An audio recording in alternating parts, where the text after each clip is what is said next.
उत्तर प्रदेश में अवैध कब्जों पर बाबा का बुलडोजर तो पहले से ही गरज रहा था, लेकिन अब इटावा से एक ऐसी खबर सामने आई है जिसने हड़कंप मचा दिया है। इटावा के ऐतिहासिक जंगलों के बीच बनी एक पुरानी मजार को अब जमींदोज करने की तैयारी हो गई है। ये कोई साधारण मजार नहीं, बल्कि इसे मोहम्मद गौरी के सेनापति की मजार बताया जाता है। लेकिन कानून की नजर में ये सिर्फ एक अवैध अतिक्रमण है। इटावा के प्रसारणी वन ब्लॉक के कक्ष संख्या 3 में स्थित इस मजार को सैयद बाबा की मजार के नाम से जाना जाता है। दावों की माने तो यह मजार सैयद अलाउद्दीन की है, जो खूंखार हमलावर मोहम्मद गौरी का सेनापति था। हजारों साल का इतिहास बताने वाली इस मजार पर अब संकट के बादल मंडरा रहे हैं। वन विभाग और प्रशासन के बीच लंबे समय से चली आ रही कानूनी लड़ाई का अब अंजाम सामने आ गया है।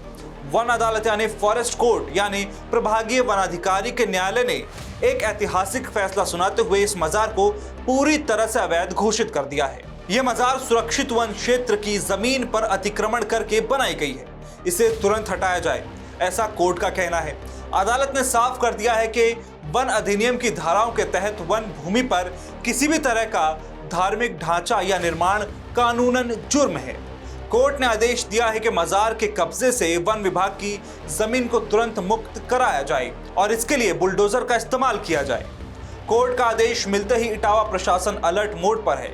वन विभाग के अधिकारियों ने साफ कर दिया है कि इस मजार को हटाने में जो भी खर्च आएगा वो कब्जा करने वालों से ही वसूला जा सकता है। लेकिन मामला थोड़ा संवेदनशील है। सुरक्षा के पुख्ता इंतजाम किए जा रहे हैं। भारी पुलिस बल और पीएसी की मौजूदगी में इस ध्वस्तीकरण की कार्रवाई को अंजाम दिया जाएगा। अधिकारियों का कहना है कि कानून सबके लिए बराबर है और वन भूमि पर 1 इंच भी अवैध कब्जा बर्दाश्त नहीं होगा। हालांकि इसकी असली हकीकत क्या है, चलिए वो भी आपको बताते हैं। एक तरफ जहां स्थानीय लोग और जायरीन इसे आस्था का केंद्र मानते हैं, वहीं सरकारी रिकॉर्ड चीख चीख कर कह रहे हैं कि यह जमीन रिजर्व फॉरेस्ट की है। दशकों से चल रहे इस केस में मजार पक्ष अपनी दावेदारी के पुख्ता सबूत पेश नहीं कर पाया। नतीजा, अब बुलडोजर का रास्ता साफ हो चुका है।